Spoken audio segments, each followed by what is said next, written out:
it's Rachel. Today on Crack Your Bible, it is October 2nd, 2017. I live in Las Vegas, so I was contemplating not doing a video today because I'm feeling really emotional. This is like the third or fourth time I've filmed this intro where I'm not crying.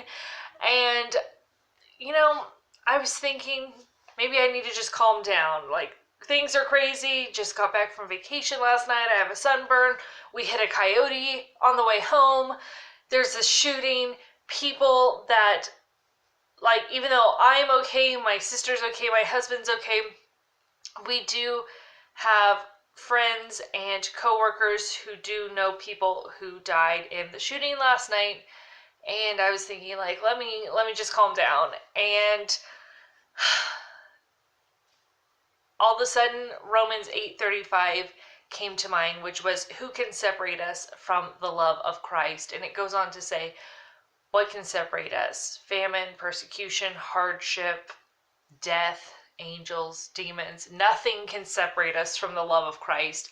And if nothing can separate us from the love of Christ, then nothing is going to stand in my way to share the gospel with you. We are going to stay on schedule. We are going to power through because we are overcomers. And in hard times like these, we need to remember that God is with us, God is for us, and we are going to be able to make it through. We can overcome, and yes, it's bad. Yes, it's really sad, but we know that in the end, God is the one who is in charge of everything, and he is going to get us through these hard times. Now, the last time we talked about Nimrod was right before my vacation, and we talked about how God knows our Shem. He knows our name. He knows who we are at our inmost being. He knows what we need before we even ask him for the things that we pray for. I'm going to put that video up here. And we saw that the people who were living in the plains of Shinar, which is where Babel was, and Babel eventually became Babylon, and now it's Iraq that we know today. But let's just get right back into the story. So we know that Nimrod was trying to become like God. And whenever you have people that want to be like God, they are oppressive, they're tyrants, you're going to see death and destruction, you are going to see them messing with the occult. We talked about that in the mermaids video. I'll put that one up here as well. But I find it interesting that when you're reading in Genesis, the people had said, let's build a tower up to the heavens. And they want to go to war with God. They want to try to usurp God. And that's like the craziest thing, because there's a lot of things that you can do. There's a lot of authority human beings have been given on earth, but you can go and build the highest tower, but you're not going to usurp God. It just shows how small the human mind is when it comes to thinking about God, as if you could somehow usurp God. That's what man wants to do, but it just shows the futility of his thinking. Like, he really doesn't understand how awesome and powerful God is, that he thinks that he's just going to, like, build up a tower and he's going to go fight God.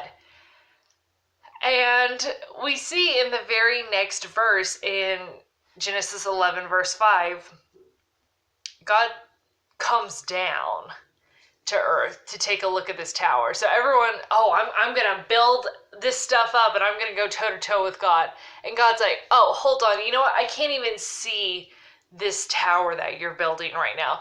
Let me, I need to get down on your level to even view this, because this is how insignificant your tower is compared to me. So let me get down on your level.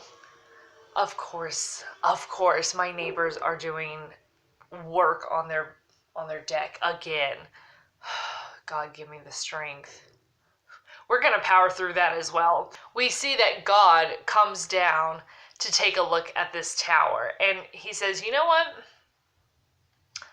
If men can all speak the same language. They're a united front. They can do a lot of harm. Now, obviously, they can't harm God because you're a mortal man and God is God.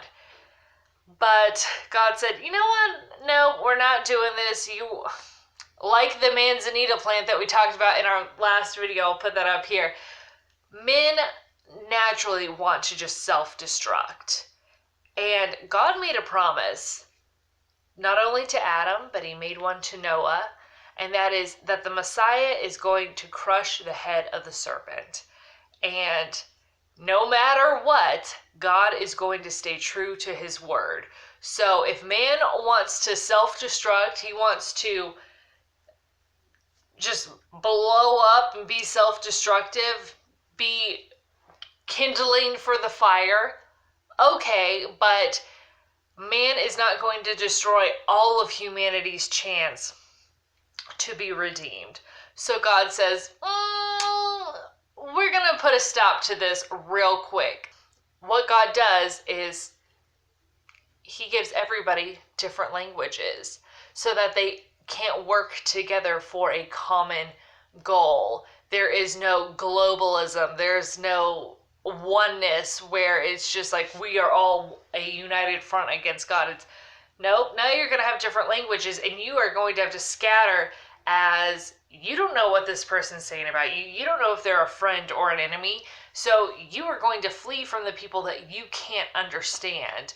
You're not going to stay concentrated in this area all scheming together where you are trying to make it where the Messiah can't come through. God is going to stay true to his word. His promises are going to come to pass. And if you want to destroy yourself, that's one thing, but you're not going to destroy it for everybody else. So God mixes up their languages.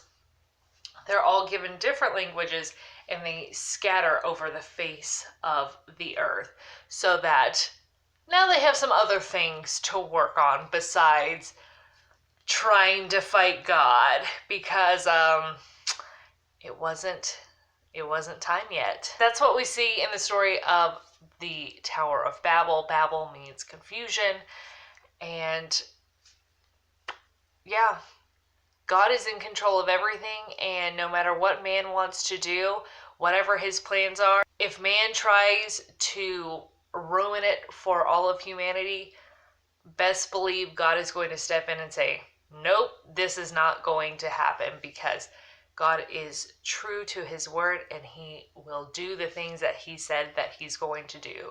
So he is going to defeat Satan and he is coming back for us. That's just something that I wanted to share with you. I hope you will like, subscribe, and share, and I will talk to you later. Bye.